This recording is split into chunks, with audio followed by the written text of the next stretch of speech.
Hello नमस्ते सेवारो सम्पूर्णलाई किराती म YouTube च्यानलमा तपाईहरुलाई स्वागत गर्न चाहन्छु। आज फेरि पनि म एउटा न्यू ब्लग लिएर उपस्थिति भएकी छु। यहाँ म चाहिँ आज बारीतिर यसो सब्जी टिप्नको लागि आएको छु। यहाँ सिमीहरु मज्जाले फलिरहेको छ। यसपालि चाहिँ खासै फलेन। यहाँ यसरी मकैकै बीचमा पाटतिर चाहिँ रोप्ने गर्छ। अनि म चाहिँ यो छिपिसकेछु। अब यो छिपेपछि पाकेपछि चाहिँ यसको बोडी दाना भित्रको खानुपर्छ हैन।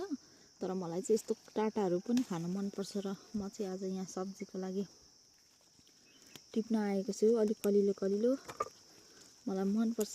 आलुहरुसँग मिसाई खानु मिठो हुन्छ। अनि बोडीको दाल पनि मिठो हुन्छ।